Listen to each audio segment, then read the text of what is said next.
This is on. While we're here today, thought we'd give a quick walk around kind of vehicle status of where we're at today with the 2020 4Runner. This is a Venture Edition, pretty much off-road premium, real similar. Biggest difference is it has the TRD Pro wheels as stock, which hopefully are going to get replaced this year so I can run some bigger tires. TRD Pro grille in the front with Yoda Expedition Raptor lights. I know those are super controversial. I think they're cool. They're amber. I have them paired with the Diodynamic ditch lights, which have the backlight, so it looks kind of neat, kind of gives a cool appearance just for the daytime running lamps. Upgraded the light bulbs to last fit LEDs in the headlights, and then the fog lights were LED from stock. This year, I'm hoping to upgrade the fog lights to matching Diodynamic SS3 Pros, just because they give a ton of light. They look really cool. You could do the backlight feature, which I like a lot. Also in the front, we have the TRD Pro replica skid plate. That's from Car Trim Home. Looks really cool and gives a little bit of protection. I will be hopefully adding a couple more skid plates this year just so we have a little bit more protection, as well as upgrading the steps on the side to proper rock sliders. Also have the Midland stubby antenna for the GMRS radio that is kind of hidden inside the vehicle. I have the Midland MXT 275, which is nice. All the controls are on the handset, so I can hide the box itself and then just put the handset out whenever we're on the trails with the boys. With the suspension right now is Westcott Design Spacer Lift Kit. Gives us about a 3-inch lift in the front, and I think an inch or two in the back. Just kind of a temporary lift for now. This year, hopefully going to be looking at the Bilstein 6112s and 5160s in the back with some upper control arms, so we get a little bit more just articulation, and also hopefully being able to clear at least 34-inch tires and ideally 35-inch, so we'll see kind of how that goes. I want to add a winch, so probably going to do like a C4 low pro bumper or something like that, not a full bumper, and then do the Viper cut so we have a little bit more clearance. Also have the Sherpa Crestone full roof rack. Love it. It does everything that I needed to do. Before I had the tent on there, I had cases on there and stuff like that, the Max Tracks on there. But now I have the iCamper BDV Duo tent on there, which is awesome. Great tent. I have an upgraded mattress with the Xbed Duo mattress, and it does a great job. Typically it's just my daughter and I in the tent, which is nice and comfortable for the two of us. Also have some Max Tracks on top, and then this year I added or in the last few months actually, the Open Road 270-degree awning. Which we are going to show you how all that stuff opens up. Let's do it. First, I'm going to do the rooftop tent, kind of the order of operations around here. 2 latches. You push that bad boy up. Pretty much does the rest. This is really one of the nicest parts I think about the iCamper. All the other steps that I see with other people's tents, the step is like level when the ladder is straight up, but typically on these, your ladder has to be at an angle. So that kind of puts that edge right on your feet as you're walking up. So the iCamper is angled, but then I also added their steps. I think they call them their HC steps, and they're awesome. You can walk down this in your bare feet if you have to get out in the middle of the night and go to the bathroom or something like that, and it's much more comfortable. So anyhow, this gets hooked up with 2 latches right here, and then I climb up in.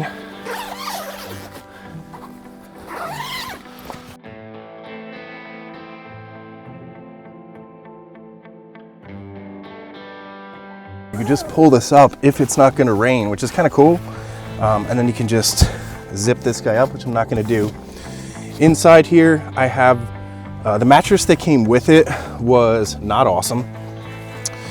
So I have added the Xbed, I think it's called the Duo 7850 or something like that. But it's like an inflatable, it has foam in it, and a little pricey, but super comfortable, really worth it.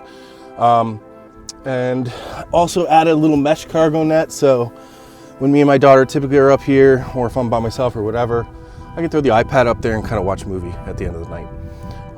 Love this tent, it's super comfortable. When it gets really cold, I do have a diesel heater that I run into it, which is saved my butt a couple of times. Makes it just amazingly warm, as anyone who has one can attest. So that's pretty much it as far as the tent goes. It's super easy. onto the awning. This is the open road 270-degree awning that's covered in mud. Wonder why. This is really cool and also pretty affordable. You have 3 straps on this. Just undo this.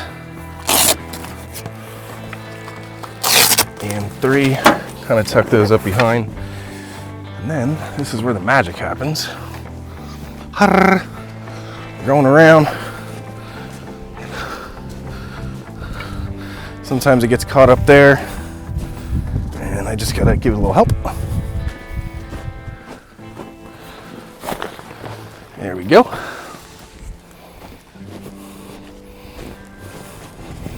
Then this has like a little ratchet strap style hook on the end, which makes it super easy to like really tighten down, get it taut.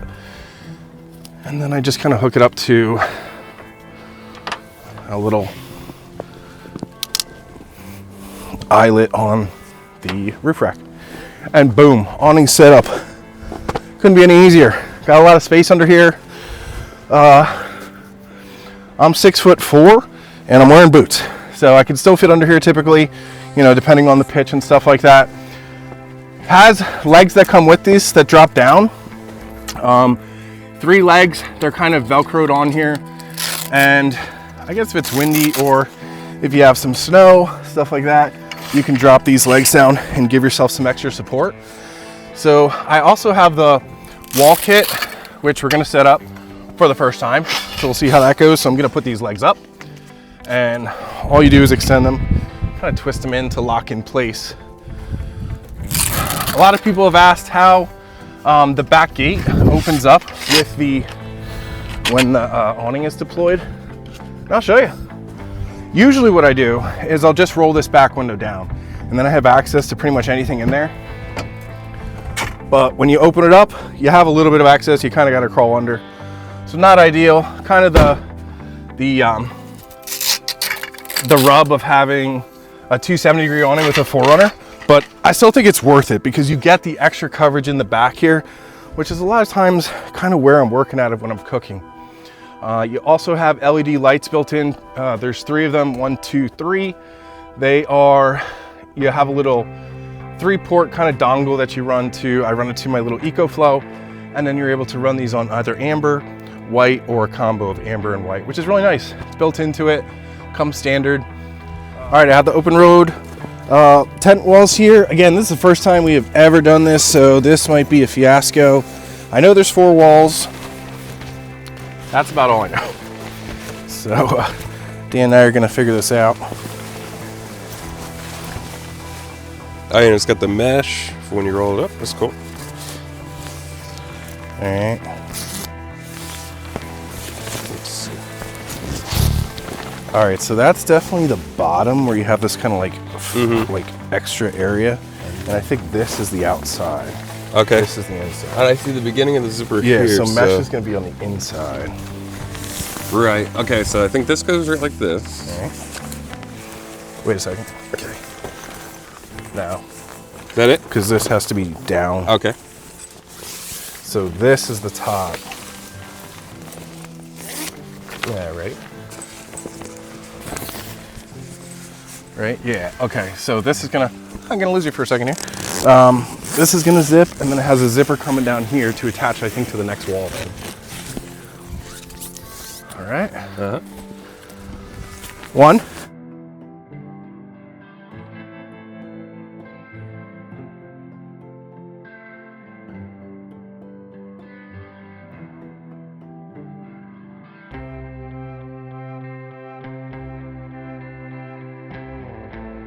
This is kind of a turnaround spot where we're at. There's a fire tower kind of right behind me that you can't really see right now. We have shown it on the channel, but that being said, this is kind of like cinders, like a parking lot area. So a little hard to drive the stakes.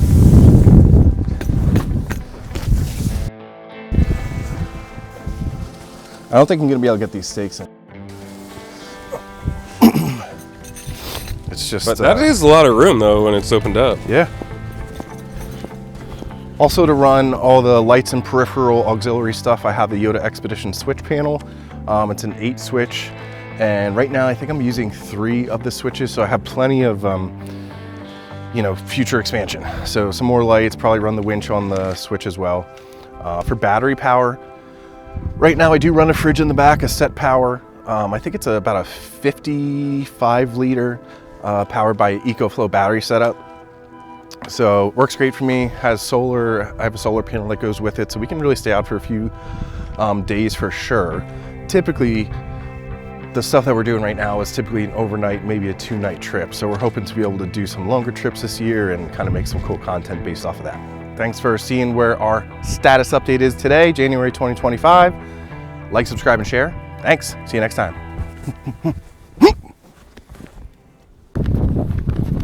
Anybody seen Chloe?